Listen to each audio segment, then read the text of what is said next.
네, 여러분 안녕하십니까? 계속해서 뉴스투데이 제주입니다. 최근 화북 상업지역 주상복합 아파트 부지가 예상보다 4배 높은 가격에 매각됐는데요. 제주의 아파트 값이 급등세를 이어가자 비싸게 땅을 사도 충분히 이윤을 얻을 수 있을 것이란 판단 때문으로 풀이됩니다. 아파트 가격 상승세를 잡지 못하면 앞으로 계속 같은 일이 벌어질 수 있고 또 연쇄적으로 부동산 가격 동반 상승을 유발할 수 있어서 대책이 시급해 보입니다. 송원일 기자가 보도합니다. 제주시 노형동 2차 아이파크 아파트. 지난 10월 115제곱미터형 매매가가 14억 원으로 1년 전보다 5억 원이 뛰었습니다. 84제곱미터형도 지난 9월 9억 2천만 원에 거래돼 1년 만에 2억 원 넘게 올랐습니다. 부동산 업계에서는 규제가 강한 수도권을 피해 여유 자금이 제주의 아파트 시장으로 들어오면서 상승세가 시작됐다고 보고 있습니다. 엄청나게 외지인들이 왔죠. 전매 가능 지역, 그다음에 배출될 때니까 그게 많이 끌어올렸죠. 예. 단지형 아파트를 선호하는 상황에서 공급량이 적다는 점도 한 요인으로 풀이됩니다. 아파트값 고공행진이 이어지면서 아파트를 지을 수 있는 땅에 대한 관심도 높아졌습니다. 제주시 화북 상업지역 주상복합 아파트 용지 19,000제곱미터가 2,660억 원, 3.3제곱미터에 4,500만 원 넘는 가격에 팔린 것도 이 때문입니다. 바닷가 바로 옆에 55m, 18층 높이 아파트를 수백 세대 지을 수 있다는 점 때문에 서울의 업체가 거액의 투자를 결정했을 것으로 보입니다. 제주시 노형동의 한 아파트 부지도 2016년 3.3제곱미터에 2천만 원이던 땅값이 아파트 가격 급등 후인 지난해에는 2.5배 넘게 오른 5,400만 원에 매각됐습니다. 아파트 가격 급등세는 땅값을 포함해 연쇄적으로 다른 부동산 가격에도 영향을 미치고 있습니다. 아파트 가격 지수가 2020년 11월에 상승세로 전환한 이후에 단독주택은 2021년 3월에 그리고 연립 다세대 주택은 2021년 5월 이후에 상승세로 전환되었거든요. 전문가들은 집값을 잡기 위한 정부 정책이 주택 공급을 늘리는 방향으로 선회했듯이 제주의 아파트 가격 급등세를 잡으려면 시장에 아파트 공급량을 늘리겠다는 신호를 주는 등 공급 정책을 강화해야 한다고 지적합니다. MBC 뉴스 송원일입니다. 내년 제주 지역 표준주택 공시가격이 크게 상승한 것으로 나타났습니다. 국토교통부가 발표한 내년 제주 지역의 표준주택 가격은 8.15% 상승해 서울과 부산에 이어 전국에서 상승률이 3번째로 높았습니다. 내년 제주 지역 표준지 공시지가 상승률은 9.85%로 전국에서 5번째로 높았습니다. 최근 4.3 희생자에게 보상금을 지급하도록 특별법이 개정됐지만 잘못된 호적을 바로잡는 가족관계 특례 조항은 국회 심의 과정에서 삭제돼 논란이 일었는데요. 이 같은 호적 불일치 유족에 대한 첫 번째 조사 결과가 나왔습니다. 권혁태 기자가 보도합니다. 4.3이 일어나던 해 3살이었던 양승원 할아버지. 하지만 양 할아버지는 23살이 되던 해까지 좌씨로 살았습니다. 부모님이 혼인신고를 하지 않은 상태에서 아버지가 4.3 때 경찰에 끌려간 뒤 행방불명됐고 이후 입양됐기 때문입니다. 소송을 거쳐 성은 되찾았지만 그는 여전히 아버지 없는 이른바 독립호적으로 남아있습니다. 10년이로 말할 수 없죠. 지금도 그 말만 하고 누구를 해야 되나? 이렇게 얼마나 다른 사람도 다 했는데 하필 나 경우만 그렇게 되나? 양할아버지 같은 호적 불일치 4.3 유족에 대한 조사 결과가 처음으로 나왔습니다.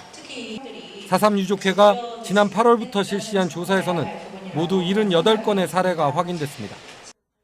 혼인신고나 재혼이 문제가 된 경우가 41%, 사망으로 인한 문제가 20%가량 됐습니다.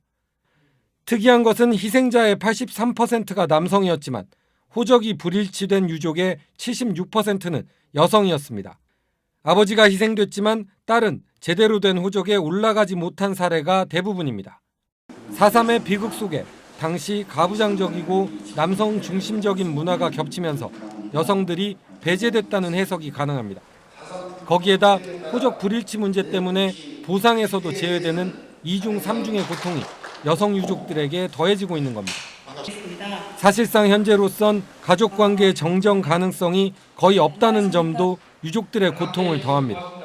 DNA를 가져와서 그 가족관계를 증명해야 된다는 부분이랄까 이런 것들이 지금 뭐 행방불명의 경우나 이런 것도 굉장히 어렵고요. 그리고 또 사망한 경우라 할지라도 파묘를 해서 그 DNA를 확보해야 되는 굉장히 어려움이 있고요. 구술 증언이나 정황 증거 등을 통해 가족관계를 바로잡을 수 있는 대안이 필요한 이유입니다. 특히 왜곡된 가족관계를 바로잡아줄 증언자들이 대부분 고령이라는 점에서 보다 광범위하고 면밀한 조사가 서둘러 시행되어야 할 것으로 보입니다. MBC 뉴스 권혁태입니다. 이성문 제주도 교육감이 내년 실시되는 지방선거에서 3선에 도전하겠다고 밝혔습니다. 제주시 동지역 일반고 신설과 관련한 갈등은 논의를 통해 해결하고 사고가 잇따르는 급식실 음식물 감량기는 사용을 중단하겠다고 밝혔습니다. 박혜진 기자입니다. 송년 기자간담회가 열린 제주도 교육청. 이성문 교육감은 기회가 주어진다면 도민과 미래교육을 준비하겠다며 3선 출마 의사를 공식적으로 밝혔습니다. 내년 새로운 교육과정과 고교학점제가 도입되면 새로운 대입 방향이 결정되는 등 앞으로 3, 4년이 교육 분야의 중요한 시기가 될 것이라며 자신이 준비의 중심이 되겠다는 겁니다. 도민들께서 다시 한번 기회를 주신다면 함께 손잡고 미래교육들을 준비를 해나가겠습니다. 올해 국내 처음으로 표성고가 학교 단위 IB 인증을 받는 등 성과를 강조하면서 제주시 일반고 신설을 둘러싼 갈등은 논의를 통해 해결하겠다고 밝혔습니다. 적어도 10학급 이하로 내려와야 정상입니다. 학교당 8에서 10학급 이 규모로 가지려면 고등학교는 2개가 필요합니다. 시간이 있으니까 그 사이에 충분히 논의되지 않겠는가? 학교 급식실 노동자들의 잇따른 손가락 절단 사고로 문제가 된 음식물 감량기와 관련해서는 조례를 개정해 사용을 전면 중단하고 시청과 음식물 쓰레기 처리를 협의하겠다고 밝혔습니다. 조례 개정을 하면 1월 3일 날 이제 강제되는 것이 이제 강제되지 않도록 되게 됩니다. 교육청에서는 3월 전에 일단 사용 중지를 할 것이고요. 이에 따른 후속 조치가 진행이 될 겁니다. 한편 이성문 교육감은 코로나19 장기화로 학생들의 학력 격차뿐만 아니라 체험과 신체 활동도 부족해졌다며 내년에는 독서와 체육, 예술 영역에서 역점 사업을 추진하겠다고 밝혔습니다. MBC 뉴스 박혜진입니다.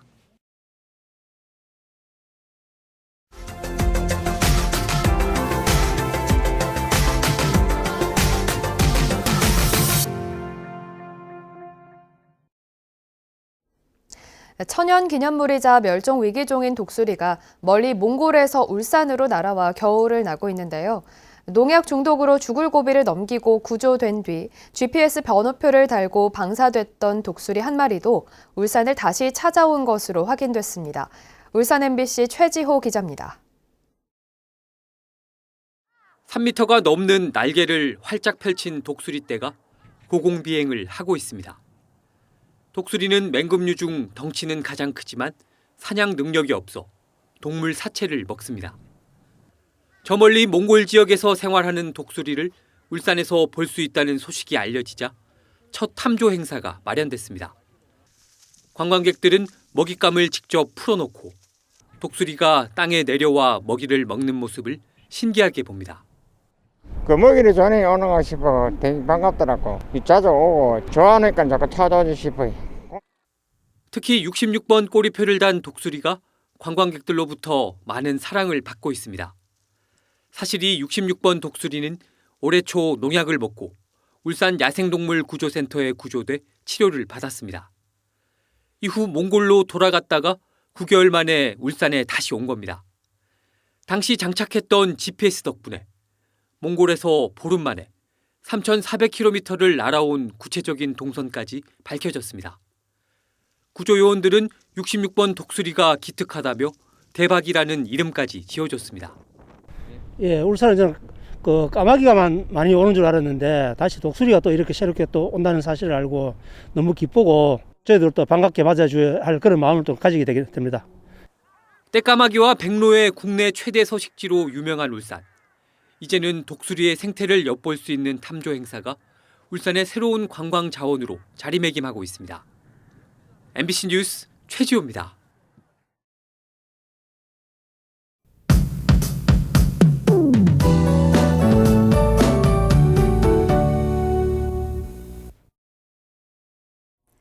아침 출근길엔 다소 쌀쌀합니다. 현재 기온 6도로 시작하고 있는데요. 오늘도 맑은 날씨가 이어지면서 볕이 기온을 끌어올리겠습니다. 한낮에 16도까지 오르겠고요. 평년 기온을 웃돌면서 어제만큼 크게 춥지 않겠습니다. 크리스마스 이브인 내일부터는 궂은 날씨가 이어지겠는데요. 기압골의 영향으로 흐리겠고 오후부터 비가 오는 곳이 있겠습니다.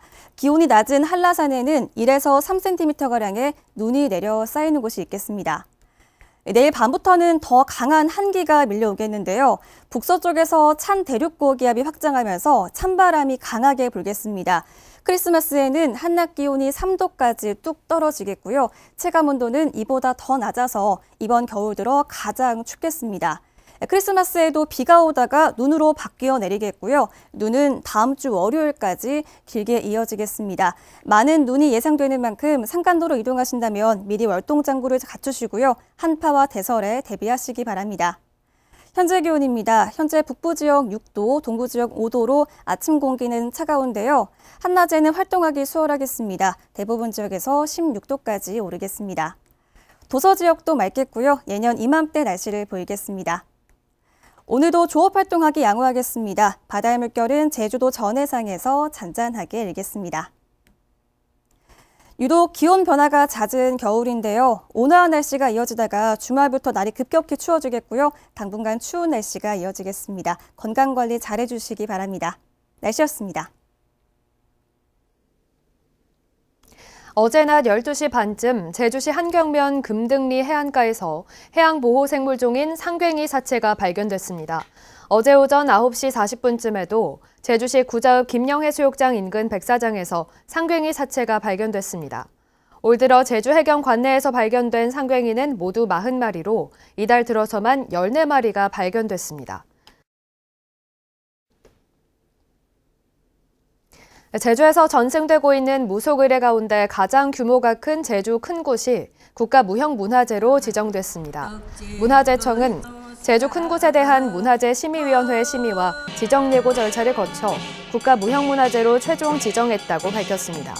제주 큰 곳은 우리나라 9세 원형을 간직하고 있고 제주의 음악과 춤, 놀이 등을 포함해 학술적 가치가 높게 평가되고 있습니다. 제주의 환경보호를 위해 사업자가 훼손한 자원을 의무적으로 복원해야 한다는 제안이 나왔습니다. 고려대 전성우 교수팀은 환경자원 총량 관리계획 최종 보고회에서 사업자가 개발 사업으로 토지를 훼손할 경우 습지와 도시숲 등 대체지를 비축하는 의무 복원 제도를 마련해야 한다고 밝혔습니다.